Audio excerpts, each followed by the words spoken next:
take these off and now I can't see. I think this is what works best. So as some of you know, I've spent most of my life living in Mason County. And then in 2020, my wife and I moved to Bremerton to be closer to work and to shorten our work commute. I say that because though having worked in Bremerton most of my life, and in fact, what I found is that folks that lived up at Mason Lake and that Grapeview area, depending on where we worked, that kind of ended up being the dividing line. So those that worked in Kitsap County often went and did business and shopping in Kitsap, though really, it's really central between Kitsap and Olympia. So my friends and folks that I knew that worked here in town or Olympia would often do all of their business heading this way. I say all of that, though, because for us and my family, Harrison Hospital, it was one of the places where we did business.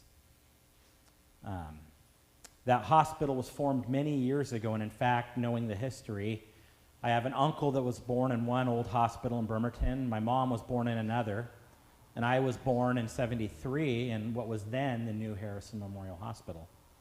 Newer, I'll say. It's a place that, for my family, we spent a lot of time over the years. There'd be an accident, there'd be illness, there'd be somebody dying. And that was a place where, one of those places that seemed like a stalwart in the community, a place that I figured would always be there. It's also a place that in my work, I sat with people I loved and prayed. It's a place during COVID that I held hands with those that were dying of disease and isolation. It's one of those places that I never thought things would change. And even though I'm saying that, the name also changed before it was moved. And so that landmark is part of my being, my expectation, my experience. Surprisingly, a couple years ago when the fences went up and they started tearing it down, it was a surprise to me. I didn't expect it. They weren't renovating it. They weren't going to turn it into something else. The potential was to be cleared and redeveloped into something. And even last week on my morning walk and run, I think it was actually yesterday, my route took me by the now bare ground. And it really struck me because I had an opportunity to be in that building a lot of times. The hallways where I sat with people, the prayer garden, the rooms where I cried with families, my own family. It's the place where I've had family die. Being torn apart, section by excavators and heavy equipment, that dust in the air, what I saw as life now collapsing and gone. So yesterday I stood there longer than I thought I would. And something inside of me wanted to say why this place mattered. The thing was, is it didn't matter what I wanted or what I felt like I needed. That building came down.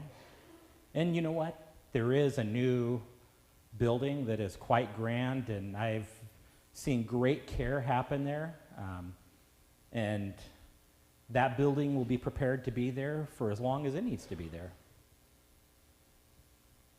But I was facing that feeling that something that I had thought was permanent was really not. Something that I thought was solid, that was robust, was really fragile. And that is the world that Jesus is walking into today. They stand into that place, that temple, built with what I would say are coffin-sized stones. In fact, some of them actually were used to hold remains. They can tell by the designs on some of the large blocks. So for them, in the Bible, that place felt as permanent as the sky. That place, that temple that was full of stories, of prayers, of sacrifice. We read in the Bible about journeys there for holy occasions. things, a place that was there for many generations, the admiration in the stones. Something that was built as a gift dedicated to God. And then Jesus says with calm honesty, the days will come when not one stone will be left. I envision silence falling, hearts sinking. For me, I start to feel that dark spot in my stomach where certainty shakes. See, they would probably want to know when. They want to control the outcome. They want something that they can grab onto, make it tangible, real, something of substance. And Jesus does not give them a timeline.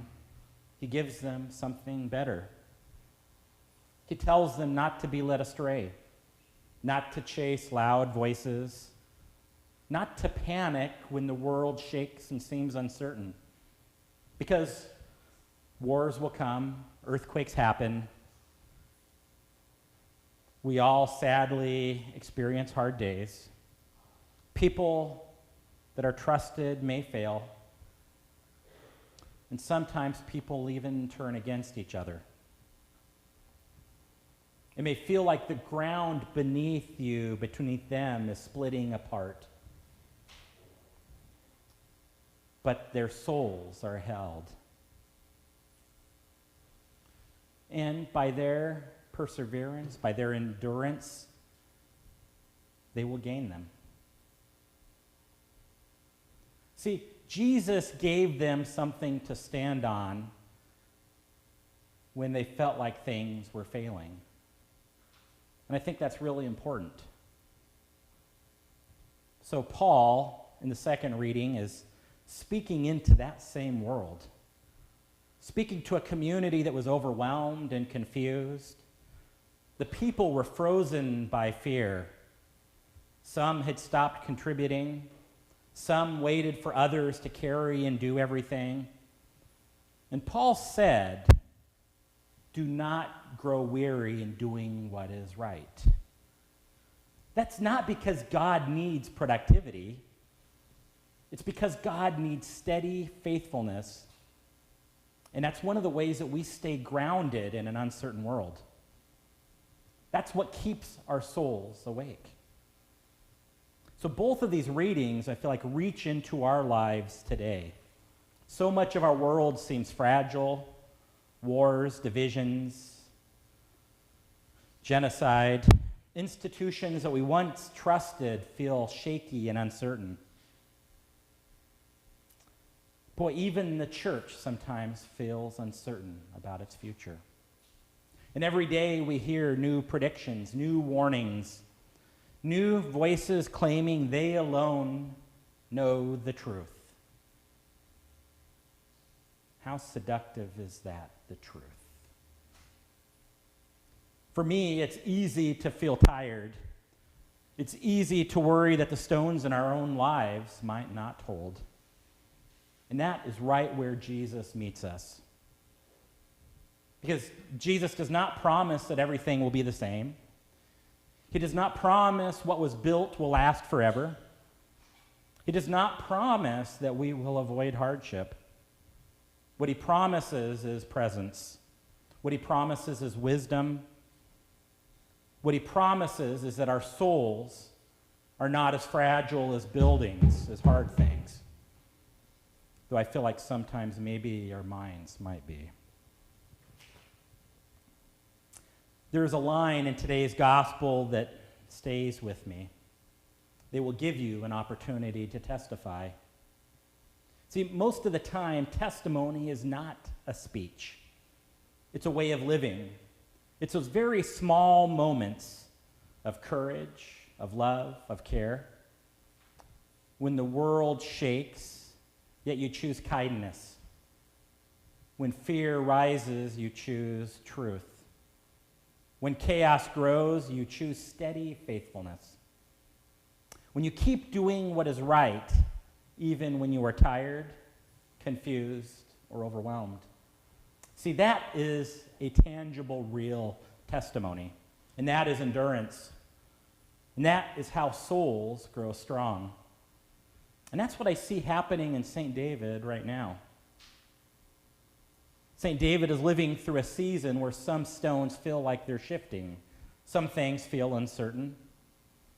And yet, each of you keep showing up. You keep doing the quiet, steady work that holds the community together. Not because it's easy, not because you always feel strong, but because something in you trusts that God is here and God is at work in your life. Something in you knows that love is worth the effort. Something in you believes that hope still matters.